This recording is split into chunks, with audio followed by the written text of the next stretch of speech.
মুর্শিদাবাদে হতে চলেছে রাম মন্দিরের প্রতিষ্ঠা। আজ সংবাদ মাধ্যমের মুখোমুখি হয়ে ঘোষণা দিলেন দক্ষিণ মুর্শিদাবাদ সাংগঠনিক জেলা বিজেপির সভাপতি শাখারব সরকার। তিনি জানান, এই মন্দিরের নির্মাণ শুধু ধর্মীয় দৃষ্টিকোণ থেকে নয়, বরং জেলার উন্নতির জন্য অত্যন্ত গুরুত্বপূর্ণ।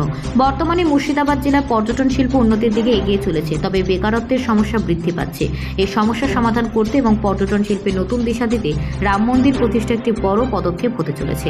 শাখারব সরকার আরও বলেন, আগামী 1 বছরের মধ্যে মন্দিরের ভিত্তি স্থাপন হবে, যা জেলার উন্নতির পথে একটি গুরুত্বপূর্ণ মাইল ফলক হবে। এটি শুধু ধর্মীয় গুরুত্বের জন্য নয়, বরং জেলার আর্থিক ও সামাজিক উন্নতির জন্য এক আলোর দিশা। মুর্শিদাবাদবাসী নতুন উদ্যোগ দিকে তাকিয়ে রয়েছে, যা তাদের জীবনের নতুন সম্ভাবনা সৃষ্টি করবে। Bureau report, news prime Times. Murshidabad জেলায় পর্যটন কেন্দ্র খুবই পরিস্থিতি খুব সঙ্গীন, আর্থিক অবস্থা খুব খারাপ, বেকারত্ব জ্বালা ঊর্ধ্বমুখী বিভিন্ন কারণে। এবং এই ভারতবর্ষ বিভিন্ন শহরেই রাম মন্দির আছে। দীঘাতে একটা নাকি পুরীকে কেন্দ্র করে এখানে একটা মন্দির তৈরি করা হচ্ছে। সেই কারণে আমাদের মনে হয় যে মুর্শিদাবাদে একটা রাম মন্দিরের একটা প্রয়োজন আছে। রামচন্দ্র শুধু একটা মন্দির হিসেবে দেখলে হবে না, রামচন্দ্র একটা চরিত্র, রামচন্দ্র একটা ভারতের ঐতিহ্য, পুরুষোত্তম।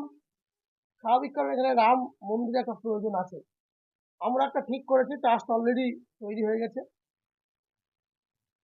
আমরা এখানে একটা রাম মন্দির তৈরি করব, সেটা 2025-এর 6ই ডিসেম্বর বা 2026-এর 22শে জানুয়ারি তার ভিত্তি স্থাপন হবে। আমাদের কেন্দ্রীয় মন্ত্রী সুকান্ত মজুমদার এবং রাজ্যের বিরোধী দলনেতা শুভেন্দু অধিকারী মহাশয়দের উপস্থিতিতে এবং তাদের হাত দিয়েই হবে। এটা বহরমপুর থেকে বেলডাঙ্গা এবং বহরমপুর থেকে ভরতপুর এই সারাউন্ডিংয়ে 4টে জমি এসছে। আমরা এখনো ডিসাইড করিনি কোথায় করবো। কেন এই সিদ্ধান্ত কেন নেওয়া হবে? না, এটা সিদ্ধান্ত কিছু নেই। আমাদের এখানে মন্দির একটা প্রয়োজন আছে, মন্দির দরকার আছে। বাবরি মসজিদ হবে বলেই না, বাবরি মসজিদ কেউ করতে পারবে না, কারণ ওটা হুমায়ুন মসজিদ হতে পারে, বাবরি মসজিদ নয়। বাবর তৈরি করেছিল, যে কারণেই হোক, কিভাবে হয়েছিল দেশবাসী সবাই জানে, কোর্টও রায় দিয়েছে। আমি ওই বিষয়ে যেতে চাই না, সেই কারণে বাবরি মসজিদ বলেছিল।